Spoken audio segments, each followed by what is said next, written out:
자, 지금 언론에서요, 지금 정보사 관련된 보도를 연일 쏟아내고 있습니다.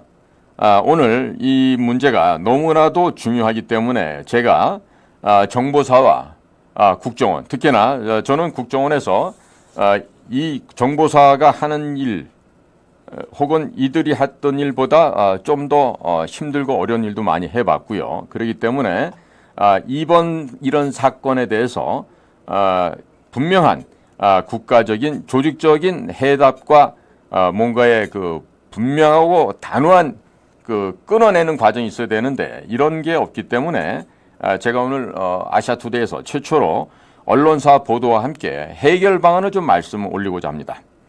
자, 지금 정보사 군무원이란 자가 이미 7년 전에 중국의 모 공작기관으로부터 포섭이 됐고 그동안 1억 6천만 원을 받고 기밀을 유출했는데 이 꼴랑 1억 6천만 원 가지고 이 나라의 이 음지에서 일하는 수많은 우리의 용사들을, 우리의 전사들을 그들의 목숨을 앗아가 버릴 수도 있는 이와 같은 범죄를 한 거에 대해서는요, 틀림없는 여기에 대한 벌을 줘야 됩니다. 우선 결론부터 얘기하면요, 중국 같은 경우 중국의 정부나 중국의 당이나 이런 데서 일하다가 대한민국에게 협조했던 자들이 과거 잡힌 적이 있었어요. 모두가 다 어떻게 됐냐면 극형에 처해서 사형으로 전부 다 조사장을 보냈습니다. 그러면 이 나라의 간첩죄라는 게 바로 북한과 내통했을 때만 간첩이 되고 다른 미국이나 중국이나 일본, 러시아랑 이렇게 내통한 거는 간첩죄가 안 되고 있어요. 자, 이렇기 때문에 우리도 역시 중국과 마찬가지로 중국을 이럴 때는 좀 배워야 돼요. 이에는 이, 눈에는 눈 이런 식으로 해서 이번 이 정보사에서 기밀을 유출한 이 사람은요 무슨 벌을 주고 할 게 아니라 이 사형에 처해야 됩니다. 이런 인간에 대해서는요 일말에 인간적인 연민이나 동정조차도 너무 사치스러운 일이 됩니다. 자, 지금 보니까 지금 국방부 검찰단 발표 내용이 이렇습니다. 정보사 군무원은 2017년 중국 정보요원 추정이라 그랬어요. 확정도 아니고 중국 정보요원에게 포섭이 돼서 군사기밀을 유출했다. 그리고 이 정보사 직원 A는 군 검찰 조사에서 군사기밀을 다수 유출했는데 2017년 이후부터라고 했습니다. 다만 조사 과정에서 2022년 이후에 유출한 30건만 확인이 가능했다고 합니다. 자, 제가 이 언론 보도를 보고 있노라니까요. 이렇습니다. 중국 정보요원으로 추정되는 자에게 포섭이 됐어요. 그리고 부대 내부의 군사기밀을 출력을 하고 촬영하고 캡처하고 메모 등등을 해서 밖에 있는 영유의 숙소에서 중국 정보요원이 활용하는 클라우드에 업로드를 해서 중국 측에게 이런 국가 기밀 자료를 넘겼다. 이런 얘기입니다. 그래서 지난 27일 이 A씨를 군형법상의 일반 이적, 특정범죄, 가중처벌 등에 관한 법률 위반, 그리고 군사기밀 보호법 위반 혐의로 기소를 했어요.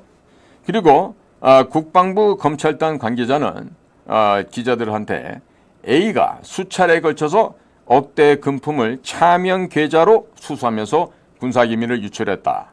정보사 내부의 보안 취약점을 악용해서 군사기밀을 지속적으로 탐지, 수집, 누설해 왔다라고 밝혔는데요.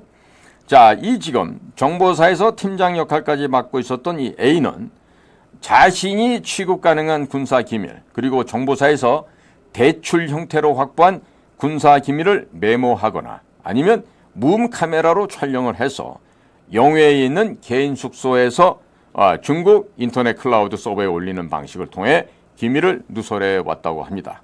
그리고 인터넷 게임 음성 메시지를 활용해서 중국 측에게 정보를 유출하기도 했다고 합니다. 죄송합니다. 그래서 검찰단 관계자가요, 2022년 6월부터는 비문 12건, 음성 메시지 방식으로 18건, 총 30건의 기밀을 유출한 것을 확인했다. 그런데 사실 A는 2017년 연말부터 기밀 유출을 해왔다고 진술했는데 관련 내용은 현재 시점에서는 확인이 제한된다 그랬습니다. 이것도 참 안타까운 현실이죠. 그리고 2022년부터 이 A라는 자가 유출한 기밀에는 정보사의 블랙 요원들에 대한 신상 정보, 그리고 정보사령부 전반적인 임무와 조직 편성, 그리고 우리 정보부대의 작전 방법 및 계획, 특정 지역에 대한 정세 분석 등이 포함되어 있었다고 하는데요. 자, 이 정도면은 이건 뭐 굳이 감옥에 넣어서 형을 살리게 할 필요조차도 없는 사람이라고 봅니다. 자, 그런데 지금 초기 조사에서 이자가 언급한 얘기를 보니까요. 2017년 중국 공항에서 중국 정보요원에게 체포되는 과정에서 한국에 있는 가족의 신변 위협을 당해서 회유됐다. 이런 주장을 했다고 하는데요. 하지만 이후에는 중국 요원들에게 돈을 더 주면 자료를 더 보내겠다는 말을 하면서 적극성을 보인 거예요. 그래서 군 검찰에서는 사실상은 돈이 목적이었던 것으로 보인다. 그러면서 A가 중국 측에게 약 40회 정도의 돈을 요구한 정황을 확인했다고 밝혔습니다. 자, 그래서 차명 계좌를 분석한 결과 A는 2019년 이후 약 1억 6,200만 원을 받았다고 하는데요. 이거밖에 없었을까요? 자, 그리고 2017에서 18년 사이에는 A가 중국을 방문할 당시에 현금도 건네받았다고 합니다. 하지만 물증이 없어서 해당 기간에 받은 금품 액수는 파악하기가 어렵다라고 군 검찰이 전하고 있는데요. 이런 등등에 대해서 저만이 갖고 있는 해결 방법을 좀 말씀을 드려보도록 하겠습니다. 자, 그리고 A가 진술한 바에 따르면 그를 포섭한 중국 요원은 공안이 아닌 정보기관 요원이었다고 밝혔는데요. 조선족 말씨를 쓰는 남성으로 알려졌다 그러죠. 그렇다고 조선족이 아닐 수 있을까요? 예, 하지만 이들은 전부 가명을 썼기 때문에 그 중국 측 요원들의 정확한 신원을 파악하지 못했다 그러죠. 반드시 가명을 쓸 수밖에 없습니다. 그거는 우리도 마찬가지입니다. 대한민국의 정보 요원들 또 공작관들도 필요시에는 다들 가명을 쓸 수밖에 없죠. 이건 뭐 영화이든 하는 ABC인데요. 이런 건 사실 뭐 언론에서 이런 보도를 할 것까지는 없다고 보여지기도 합니다. 자, 그런데 이 사람이 이번에 분명히 간첩 행위를 했음에도 불구하고요. 근데 기소 단계에서는 간첩죄가 빠져버렸어요. 자, 뭐냐. 이 북한과의 연계성을 입증을 해야 되는데 북한과의 연계성 입증을 못한 거예요. 자, 그러니까 이 모든 자료들에 있어서 우리가 추가적인 분석을 해서 북한 괴뢰와의 연계성이 입증이 되면 간첩죄로 적용을 할 수가 있겠죠. 자, 그런데 이거를 입증을 못하니까 현재 단순한 형법만 적용할 수 있는 이런 기가 막힌 일이 벌어지고 있습니다. 자, 그렇다면은 적들은요 이렇게 차명 계좌로 안 줍니다. 차명 계좌를 안 줘요. 진짜 선수라면은 이런 식으로 흔적을 남기지 않습니다. 어떻게 할 것 같습니까? 바로 중국에서 예를 들면 이런 겁니다. HSBC 은행 있죠. 홍콩 상하이 뱅크라고. 그러면 HSBC 계좌에 계좌를 만들어 놓고 중국에서 입장 볼 때는 이 A가 공작원이 되죠. 중국의 정보기관의 명령을 받아서 움직이는 그들의 공작원이 되니까 이 공작원한테 돈을 어떻게 주냐면 카드로 줍니다. 카드로. 거기 보면은 은연이라고 써 있어요. 중국에서 그 HSBC 같은 경우는 또 중국의 뭐 인민은행이라든지 교통은행, 공상은행 이런 것들도 다 발행하는 카드를 보면 은연, 은행할 때 은자에다가 연합할 때 이런 자를 쓰게 됩니다. 그러면 그 은연 카드에 비자 마스터를 역시 공동으로 그 공유할 수 있게끔 해놓고요. 해외에서 인터내셔널 카드로 만들어줍니다. 그러면 그런 식으로 돈을 밀어 넣어주고 그리고 한국에 있는 공작원은 그 카드를 가지고 돈을 뺐을 수가 있죠. 돈을 직접 받으러 중국을 갈 이유도 없습니다. 그러니까 이 군 검찰도 참 이게 하수인 게 얘네 집을 압수수색해서 분명히 그 안에 을련이 찍혀있는 카드가 있다고. 없을 수가 없다고. 그러면 그걸 찾아내면 쉽게 돈을 1억 6,200만 원밖에 안 받았을까요? 천만에 그럴 수가 없습니다. 제가 볼 때는 거의 10억대, 20억대, 30억대 이런 식으로 돈을 받았을 거예요. 왜? 돈에 환장한 놈이기 때문에 돈을 받고 이 일을 했다고요. 그러면 한 번 돈 맛을 들인 아이들한테는 중국의 공작기관에서는 그야말로 거의 리미트가 없는 상한선이 없을 정도로 돈을 퍼다 줍니다. 왜? 그만한 결과가 나오기 때문에 그렇게 돈을 주게 되죠. 지금 국정원의 비밀이 2017년에 서훈이라는 사람이 국정원장이 되고 그 다음에 성공회 대학교 교수하고 있던 정혜구라는 아저씨가 국정원 발전개혁 특별위원회의 팀장을 오면서 국정원의 비밀 서버를 여러 해쳤습니다.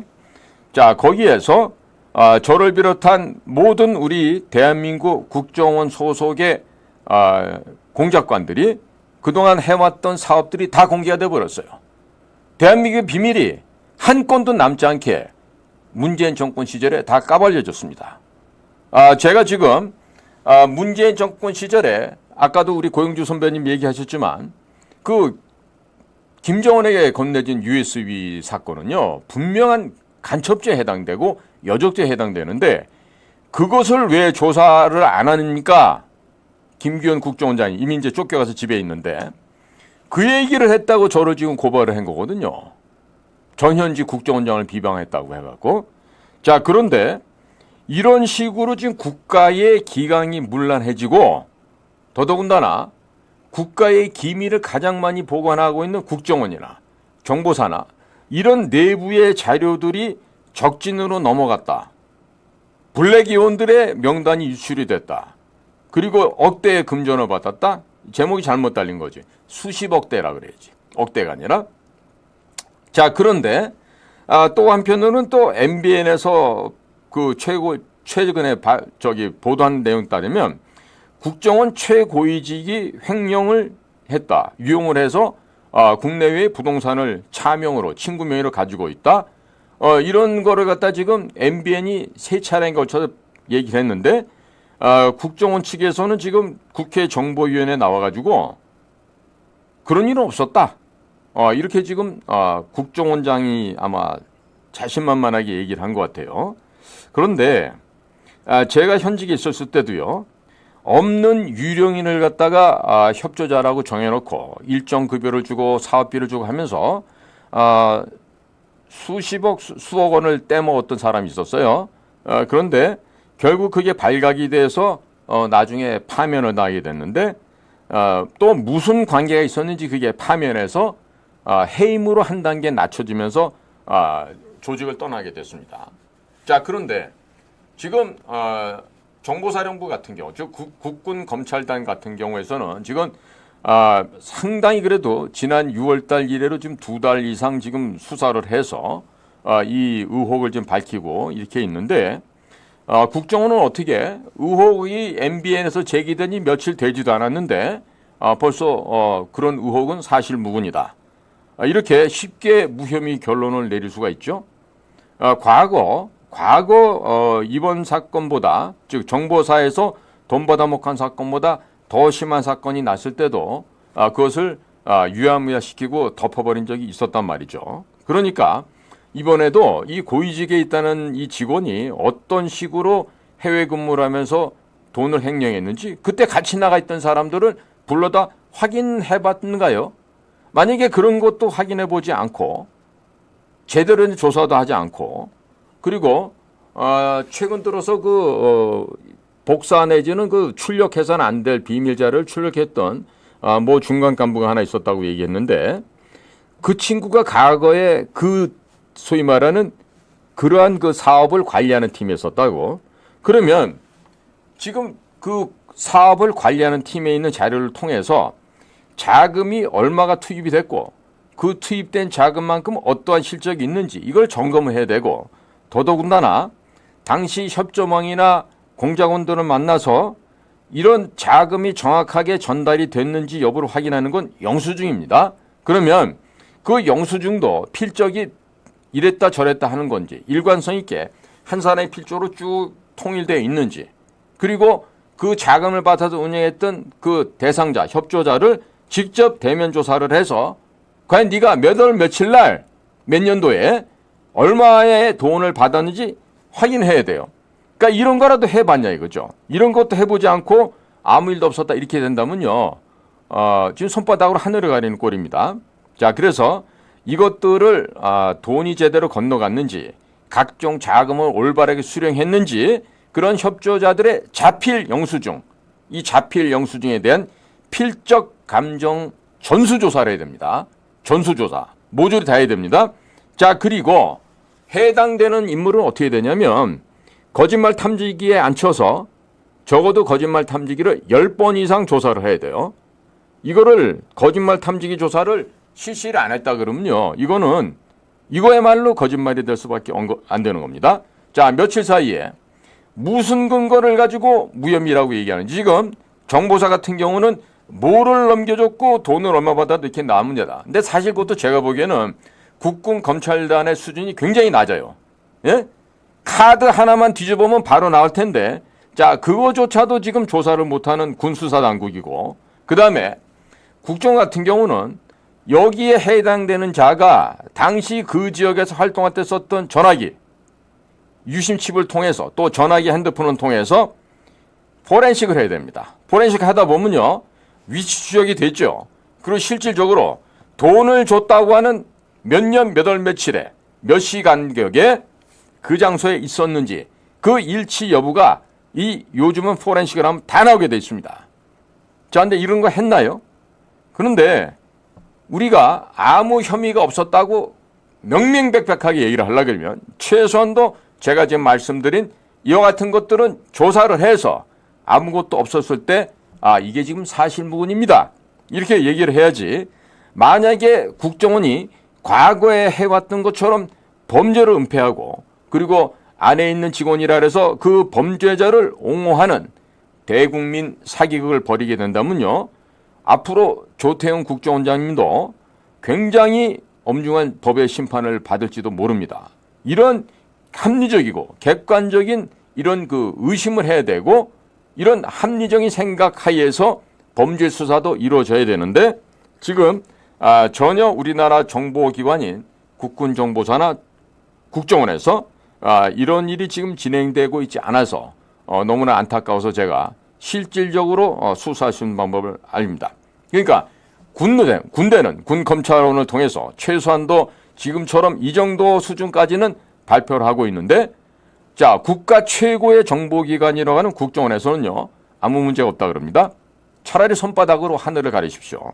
그래서 지금 이 국정원 내에 암약하고 있는 간첩의 숫자는요, 합리적으로 의심을 해볼 때, 제가 그랬습니다. 합리적인, rationally 우리가 의심을 해볼 때 최소한도 군 정보사에서 발생한 이 사건의 최소 30배, 50배, 100배 정도의 규모가 국정원 내부에 두더지로 암약할 수 있다, 이렇게 보고 국가의 정체성을 확립하는 차원에서라도 국정원에 대한 대대적인 소탕을 해야 됩니다.